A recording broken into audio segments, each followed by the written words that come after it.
This time I'd like to call on Congressman Chairman Portergoss. First of all, I wanted to talk a little bit about terrorism and underscore some points.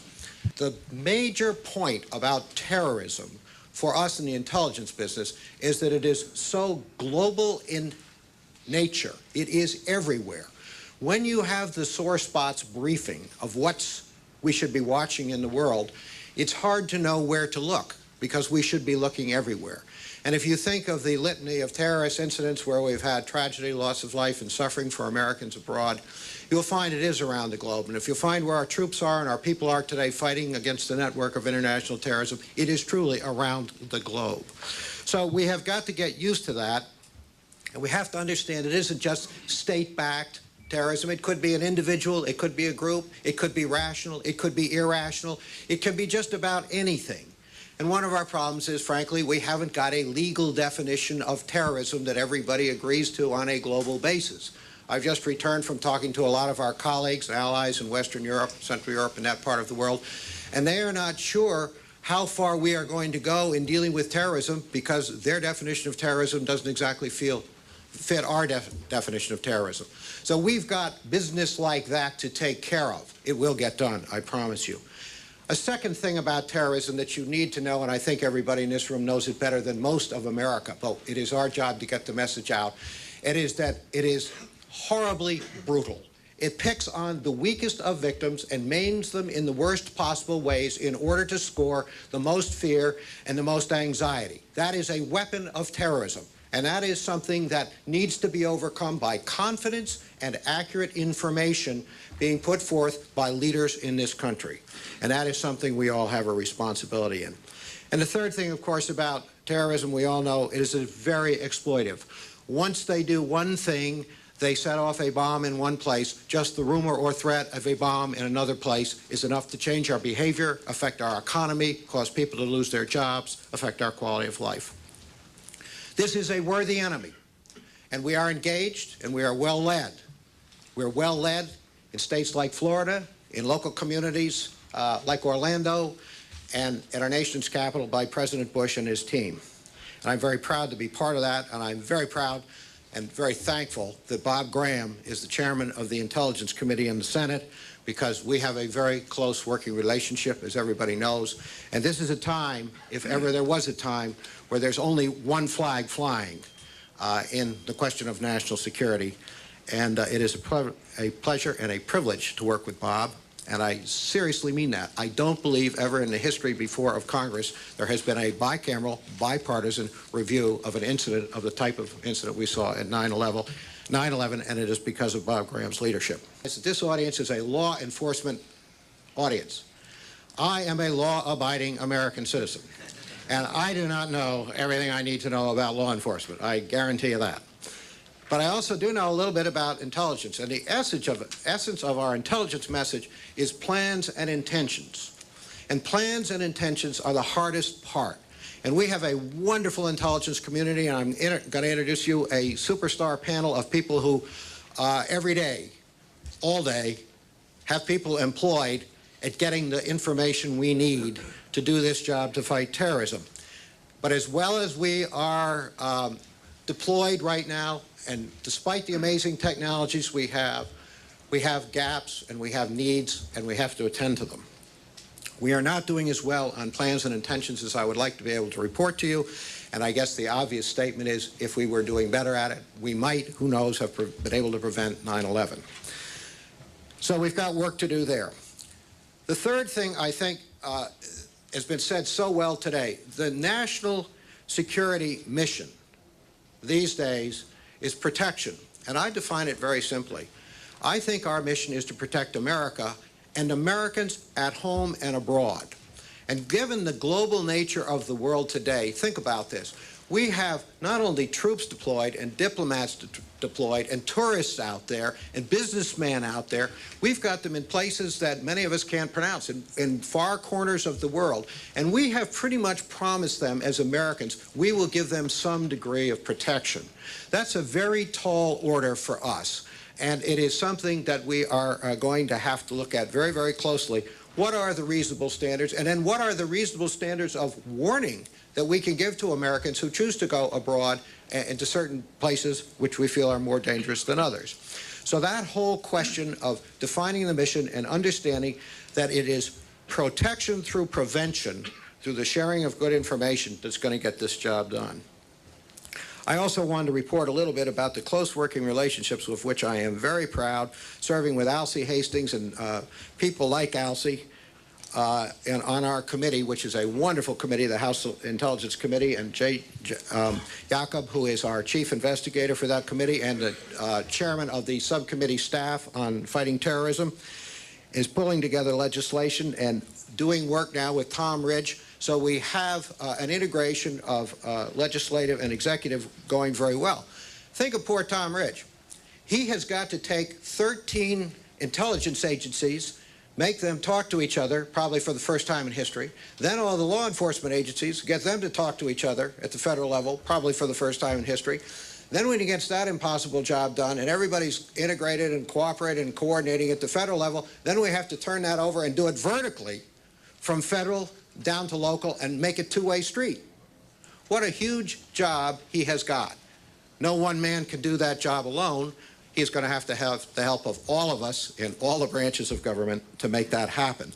But he's making the effort, and we are making the effort, and that's the good news. And so far, I think we've seen an awful lot of improvement in the situation, and we're going to talk about specifics this afternoon, as Bob has said, and as the Attorney General has said in his long list. Now, I think that scores the major points I wanted to note. We have got a number of developments happening in Washington. They've all been alluded to in one way or another.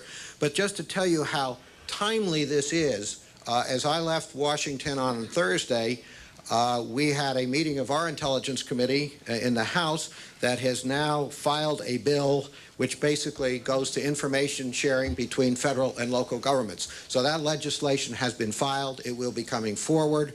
And that will not be the only legislation. There will be other legislation. There's a lot of attention on this. That legislation did not come from me. It came from the subcommittee on terrorism that was doing their job of reviewing the matter, and they came up without our assistance and said, this is what we have got to do in a big way. So they're saying it.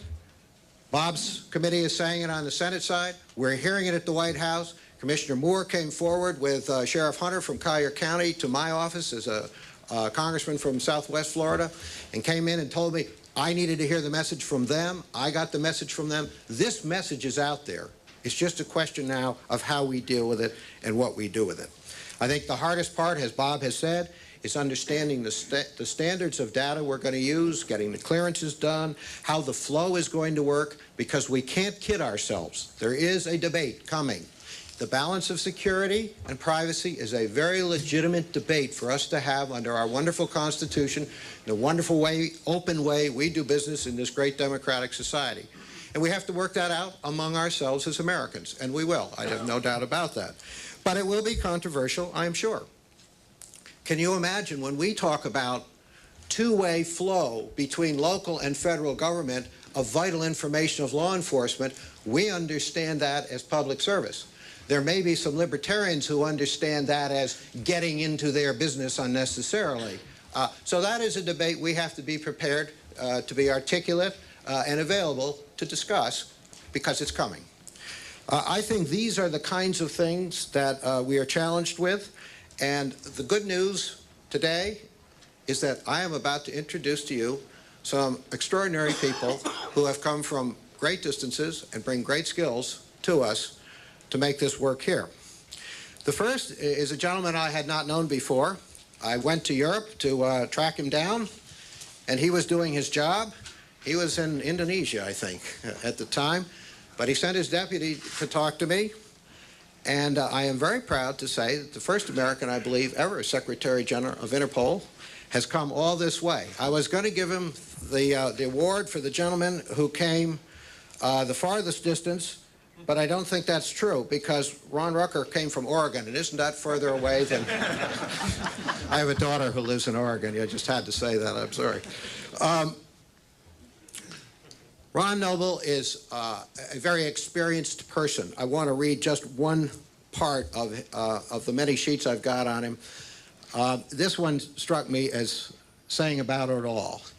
He worked with Treasury and he worked with Justice, but in addition to service as an Assistant U.S. Attorney and Deputy Assistant Attorney, he recently was Chief Law Enforcement Officer in the U.S. Treasury Department from '89 to '96. Let me tell you what that includes. In this position, he had command overseeing several of the largest enforcement agencies in the United States: the Secret Service, the Customs Service, the Bureau of Alcohol, Tobacco, Firearms, the Federal Law Enforcement Training Center, the Financial Crimes Enforcement Network, the Office of Foreign Assets Control, and the Criminal Investigation Division of the Internal Revenue Service. Now he's got 177 member countries to worry about as well. So it is my great pleasure to bring before you a man who has global experience and professional work experience across virtually all the lines that we are going to be discussing. Ron Noble, welcome.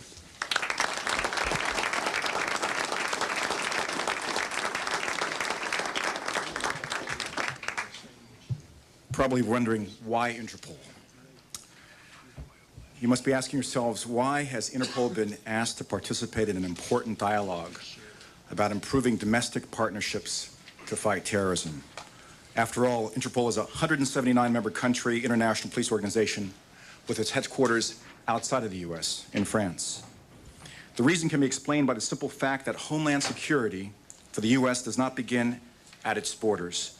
Just like Homeland Security for Florida, Michigan, Colorado, or California does not begin at those states' borders. Truly effective Homeland Security for any one country begins far from home, for two reasons, and both Chairman Graham and Goss highlighted these reasons. One, the U.S. is concerned about terrorists who come from abroad to commit heinous crimes in the U.S. And two, the U.S. is equally concerned about its U.S. military, government employees, private citizens, and tourists who live, work, and travel outside the U.S. and who may thus be vulnerable to terrorist attacks. U.S. interest worldwide, the U.S. interest is in protecting its citizens wherever they may go.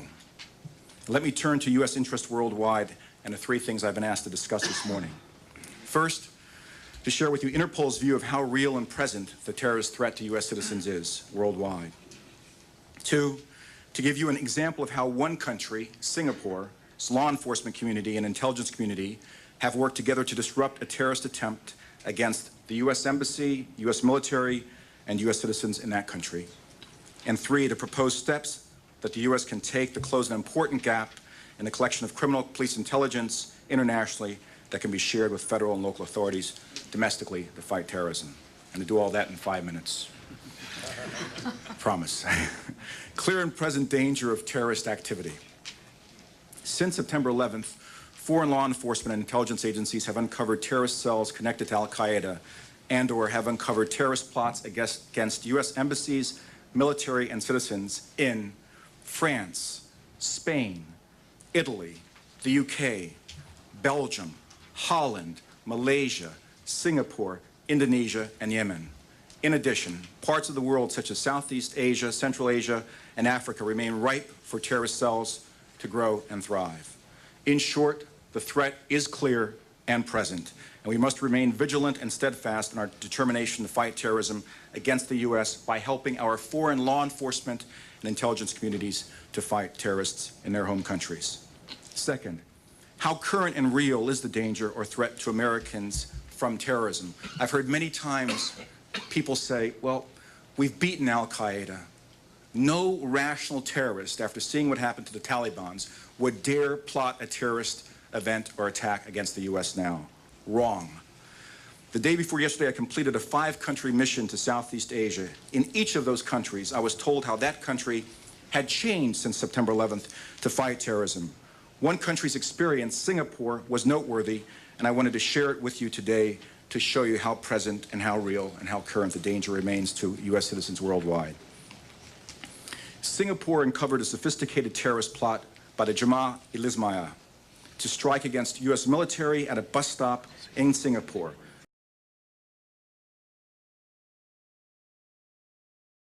To strike against the U.S. at an embassy in Singapore, to strike against the U.S. military in Singapore, and to strike against U.S. interest in Singapore. It is relevant to our discussion today because the tip that broke that case came from a local Singaporean citizen from the Muslim community, and he gave that tip to someone he knew in the intelligence community. And when we think about the 700,000 local, state, and law enforcement officers we have in the U.S. government, in the U.S., we should see them as valuable tools to getting information. Now, the Internal Security Department in Singapore initiated an investigation and then at the appropriate time brought in the Singaporean police into the investigation, gave them the appropriate clearances, and did joint surveillance with them.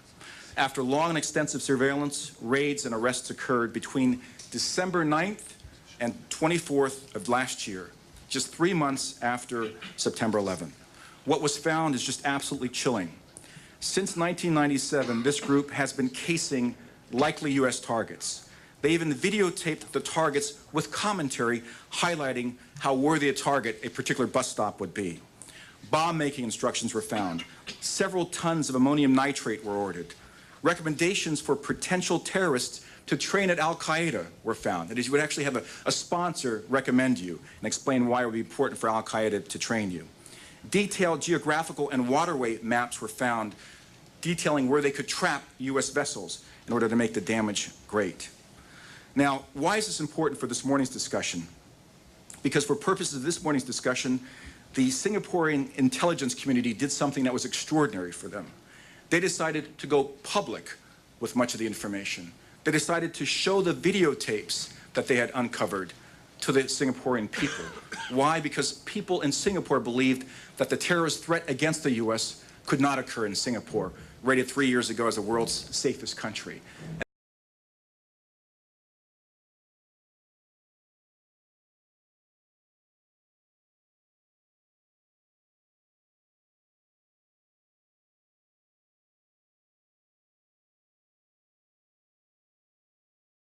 And they found that the threat of terrorism rests in all of our countries. Also important for today is that when asked by me if the Singaporean intelligence community would give you law enforcement at the state and local level and federal level a detailed classified presentation of what they found, they said yes. They also went one step further and said they would give the U.S. people an unclassified presentation. Why? Because they believe it's more important, not more important, but equally important to show other countries about terrorist threats uncovered in those countries.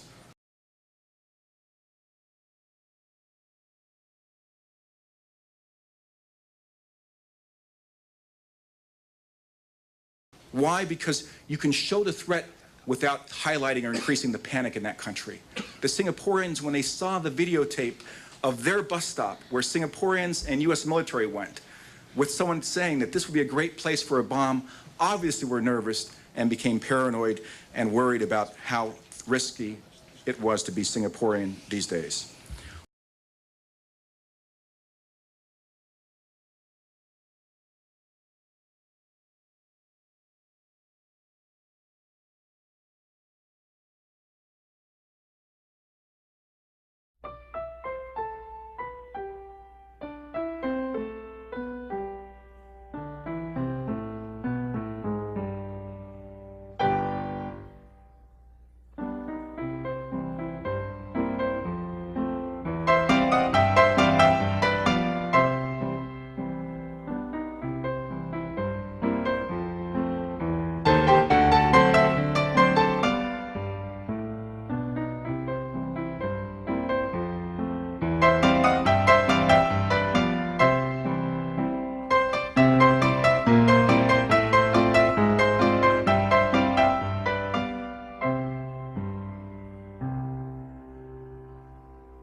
Also important from our perspective, and a U.S. law enforcement perspective, is for the state and local and federal law enforcement communities to share information and to recognize that we can trust one another, and the threat of a U.S. law enforcement officer leaking information about a terrorist threat is very, very low, and we should try to find all means and ways possible to share that information.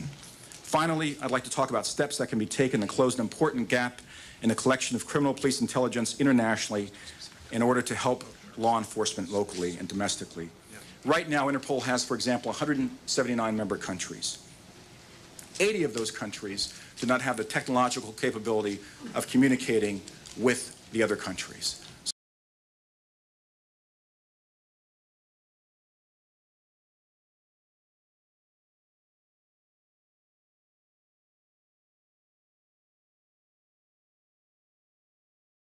So what does that mean?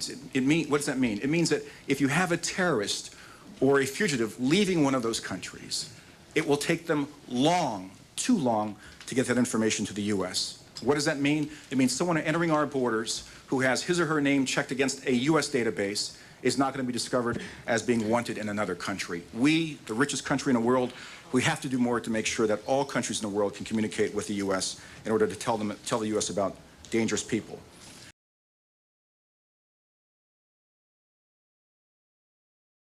Local law enforcement access to Interpol databases. Right now, many of the states in the U.S. have direct access to Interpol's database.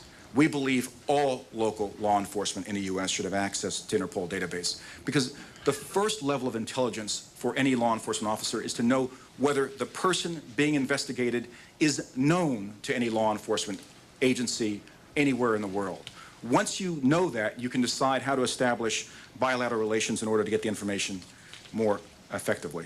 3, and this is something that's worth considering, and that is, how can we make sure that we expose the people who are wanted for crimes and get them out of our country or prevent them from getting into our country?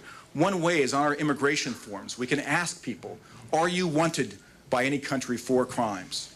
Now, obviously, if the person is dumb enough to say yes, they're not going to come into the country. That's the easy case. But what about the person who says no? If we make making a false statement to that question a deportable offense or offense that could keep the person detained, then that means we can avoid a long extradition process. 4th, or finally, I should say, it's a resource question, and that is, we have to be able to tell our children one day, did we do everything possible?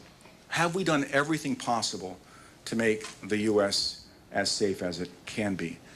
And I think unless we begin to focus on those countries who have the political will to help us, but don't have the resources to get information to us, we're not going to be able to answer that question yes. I say that the day is here for U.S. law enforcement to know that any person who comes into the U.S., when that person's passport is scanned, that person's passport is not only scanned against U.S. databases, but that passport is scanned against an international database for people who are known and for people who are wanted for serious crime. I believe that together this is possible. We should do no less. Thank you very much.